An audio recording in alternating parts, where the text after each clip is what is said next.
Petra é a maior posição da minha carteira hoje, 19,7% de tudo que tenho investido. E nos últimos 12 anos, esse ativo acumulou uma queda de 8%, enquanto o Ibovespa subiu mais de 30%.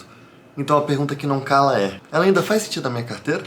Ou é hora de reduzir? Hoje eu vou responder essa pergunta. Bom, pessoal, isso é mais um vídeo na saga dos meus 42 mil reais de patrimônio para os meus 59 milhões.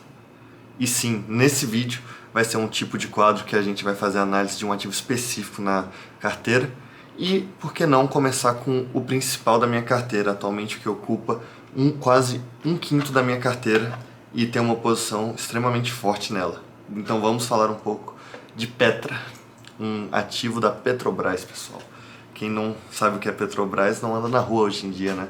Um ativo que é sobre petróleo, ou seja, é uma commodity.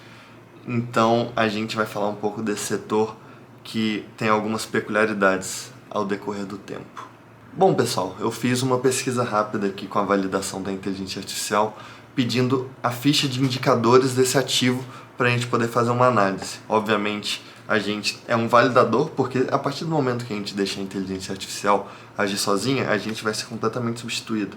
Então a gente sempre tem que estar validando as ações dela. Ou seja, eu peguei aqui os dados, ela colocou o nome da empresa, o ticker, o tipo de segmento, o tipo de ação, onde a gente pode comprar ela, o setor, quando ela foi fundada, o preço atual, o fechamento anterior, mínima, máxima e a variação no dia. Também pegou alguns dados importantes de desempenho, dividendo yield, que é o quanto que você gera de dividendo pelo valor da ação. Também pegou alguns outros indicadores como PL, que é o preço pelo lucro, LPA, que é o lucro por ação, dividendo yield, como eu falei anteriormente, é o quanto que ela paga, e o total de dividendos pagos por ação aqui, pessoal. E aqui tem os últimos dividendos pagos também. Eu estava nessa cotação aqui também, só fazendo um leve parêntese. E aqui alguns dados corporativos, consenso de analistas, e aqui as fontes, ou seja, fontes bem famosas aqui, que a gente pode usar como validadores, perfeito? Ele até dá um leve disclaimer aqui, que essa informação são de caráter informativo e não constituem recomendação de investimento, perfeito? Por isso que a gente só está usando a inteligência artificial como informação. A gente vai tomar nossas decisões só usando isso de informação. Isso daqui não é um meio, e sim uma ferramenta, pessoal. Levem sempre isso em consideração. Bom, agora falando um pouco sobre os indicadores, pessoal. O que representa esse PL de R$ 5,23? Isso significa que o mercado está pagando R$ 5,23 para cada R$ 1 de lucro que a Petrobras gera. Para ter referência, a média histórica do mercado brasileiro gira em torno de 12 a 15 vezes o lucro. Ou seja, a Petra está sendo negociada com desconto expressivo. Agora falando um pouco sobre o dividend yield, pessoal, que está aqui oscilando entre 7,26% e 7,35%. O que esse valor quer dizer? Quer dizer que para cada R$ 1.000 investidos hoje, a Petrobras deve pagar cerca de R$ 73 de dividendos nos próximos 12 meses. Bom, no papel, os fundamentos estão baratos, mas tem um porém grande. E é aí que a análise fica interessante. Agora a gente precisa falar um pouco dos riscos dessa ação. Bom, o que isso quer dizer? Cada queda de $10 no barril impacta os dividendos em cerca de 1,7 bilhões de dólares, pessoal. Ou seja, se o petróleo cair, os dividendos caem junto. Ou seja, podemos falar um pouco dessa variação já. Outro risco é o ano eleitoral, pessoal. Como todo mundo sabe, 2026 é ano de eleição. E o ano de eleição, por a Petrobras ser uma empresa estatal, e toda vez que há ruído político sobre o futuro da empresa, o papel reage. Já vimos isso acontecer, uma declaração política pode derrubar a ação até 3,5% em um único pregão, pessoal, sem nenhuma mudança nos fundamentos da empresa. Isso é o risco que empresas estatais nos trazem, porque os líderes delas, que muitas vezes não pensam na performance da empresa, por ser uma empresa de primeiro setor, não estão visando muito a questão do lucro, né? Então a gente tem sempre que estar com um pé atrás em relação a isso. Bom, pessoal, agora eu vou falar um pouco sobre a visão do mercado em relação a esse ativo. Algumas instituições como o Goldman Sachs, o BTG Pactual, a XP, o Itaú têm visões construtivas para o longo prazo. O argumento central é o custo de extração no pré-sal, pessoal. A Petrobras extrai petróleo a cerca de 6 dólares por barril. Ou seja, isso significa que mesmo um Brent 25 dólares, ela não para de operar. Isso é uma vantagem competitiva brutal que poucas petroleiras têm no mundo, ou seja, é um diferencial positivo para esse ativo. Bom, gente, agora eu vou usar esses dados aqui, todos validados com fontes, e eu vou fazer uma análise desse ativo e questionar se realmente vale a pena reduzir, aumentar ou manter a minha posição baseado nas expectativas técnicas e nos dados apresentados. Bom, gente, aqui está o prompt que eu usei. Eu falei a minha condição, a expectativa, quem eu sou, meu objetivo, o que eu tenho e qual o prazo que eu tenho para fazer isso. Ou seja, coloquei meu patrimônio todo, quantos por cento a Petro representa do meu patrimônio e em quanto tempo eu quero fazer esse investimento. Perfeito. Aí aqui ele me deu, eu coloquei também os dados atuais do ativo para que ele pese a análise dele e coloquei um consenso aqui de nota 9 para compra, 5 para manter e 0 para venda. O preço-alvo está no nível de 45 para um investidor de longo prazo, ou seja, esse daqui é o preço que eu quero pagar na ação. Eu coloquei a concentração é adequada ou representa risco excessivo. Fiz algumas perguntas, né?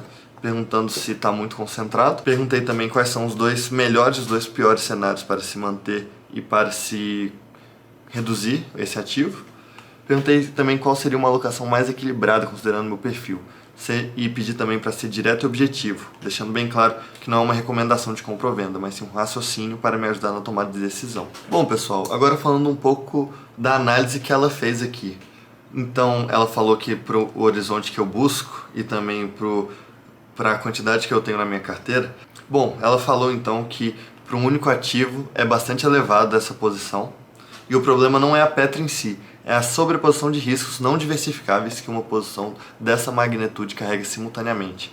Ou seja, é um valor muito grande para a quantidade de riscos, então a gente vai precisar reestruturar um pouco a carteira nesse aspecto. Vamos continuar lendo a análise. Falou aqui do risco da commodity, que você está exposto ao preço do petróleo, que não é uma variável controlável.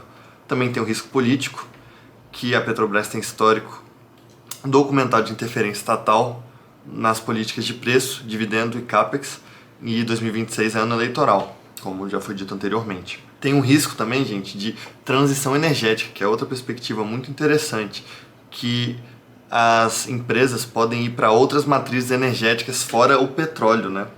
Ou seja, talvez isso seja outra estratégia a se repensar e até uma oportunidade para migrar e investir em empresas que já têm ideias de como fazer para aplicar outras matrizes energéticas no mercado e que sejam empresas de capital aberto. Ou seja, é uma oportunidade. Fala também do risco de concentração setorial. Se a minha carteira tiver outros ativos correlacionados a Vale, dólar, commodities, a exposição real pode ser ainda maior que 19,7%, que realmente é. Então, carteiras bem diversificadas. A literatura de gestão de portfólio tipicamente sugere que nenhuma ação individual ultrapasse 5 a 10% da alocação. Ou seja, eu estou dobrando um pouco disso. Então, o que eu vejo aqui, pessoal?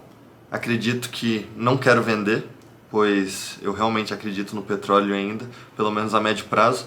E como eu pretendo fortalecer minhas outras posições, eu acredito que, eventualmente, a posição da Petrobras, se eu não comprar mais e manter o que eu tenho, ela vai se tornar mais ou menos na faixa que eu busco, que é ali uns 7%, 8%. Eu só apenas tenho que deixar esse valor estagnado. E eu acredito que ele vai se pagar para mim. Agora falando um pouco de uns cenários possíveis. Cenário A, o petróleo se recupera e a governança se mantém. Isso daí aplicando os valores do Brent que a gente falou, o valor da extração do barril, o PL, o dividend yield, a gente precifica bastante pessimismo. Ou seja, se os fundamentos se sustentarem, o papel tem espaço de re-rating nesse cenário. O tempo joga a seu favor. Agora, só trazendo uma nota, pessoal. Re-rating é a atualização da nota de risco de crédito de uma empresa, país ou ativo financeiro por agências especializadas, indicando uma mudança na sua saúde financeira. Pode ser um upgrade ou um downgrade, ou seja, re-rating não é nada mais nada menos que um termo para reclassificar a performance de um ativo nesse exemplo, tá, pessoal? Agora falando um pouco do cenário B. Você não tem para onde migrar com qualidade equivalente. Se sua carteira atual não tem alternativas de qualidade semelhante, empresas com vantagem competitiva clara, geração de caixa consistente e valuation razoável, reduzir a Petro pode significar trocar um risco conhecido por caixa parado ou ativos piores. Então, pessoal, isso entra um pouco naquela questão que eu falei de visar uma oportunidade em outros setores de matrizes energéticas. Não indo para a ideia do petróleo, mas talvez para outras. Mas como eu falei, acredito que seja interessante manter esse valor e apenas deixar os valores da minha carteira se redistribuírem conforme forem acontecendo aportes. Agora indo para um lado de redução, pessoal. O petróleo é estruturalmente mais fraco. Ou seja, se a gente acreditar que o petróleo como matriz energética tende apenas a cair, então realmente seria interessante reduzir a posição para se proteger da desvalorização. Agora falando um pouco sobre a questão do risco político, por ser um ano eleitoral, honestamente eu não quero muito ir por essa vertente, porque eu acredito que por mais que a chance até seja alta de desvalorização, eu acredito que a tendência é se reerguer ao curto prazo, pois por mais que ele caia na eleição, ele vai voltar depois com tudo, ainda mais com os últimos acontecimentos, onde a gente viu bastante escassez de petróleo no mundo por causa dos ataques e da guerra do Irã, certo, pessoal? Então a gente precisa ter um pouco também da visão macro, não apenas ficar com essa visão assim reta em eleição e ver o cenário global para entender melhor o que a gente vai fazer ou não. Aí aqui ele fala um pouco da alocação mais equilibrada para o meu perfil, falando que eu deveria manter minha posição mais ou menos nessa faixa aqui de 8 a 10%, diversificar em outros setores, mas como aqui eu só falei de um ativo específico, eu acho que não é tão interessante eu pegar essas dicas, porque ele não tem noção de como está diversificada a minha carteira em si para essa análise. Então a gente vai só ver a análise do ativo em si um pouco e tirar o melhor que a gente pode disso.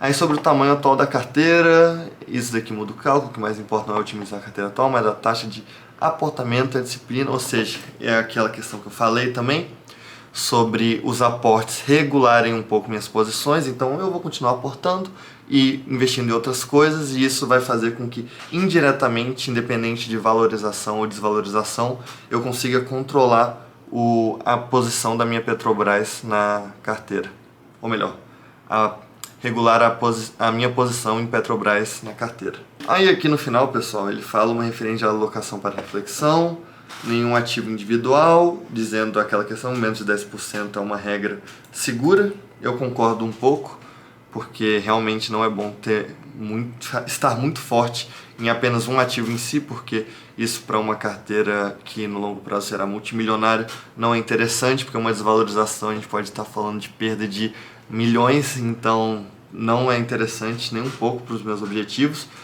Ele fala também um pouco do setor do petróleo, né, pela defasagem do petróleo. Ativos correlacionados ao cenário político e à exposição internacional. Então, está bastante alinhado com o que a gente vem buscando. E eu acredito que, então, a decisão final será manter mesmo, tendo em vista tudo que a gente abordou aqui nesse vídeo de hoje, pessoal. E também só gostaria de dizer que isso foi a minha interpretação de acordo com essa análise.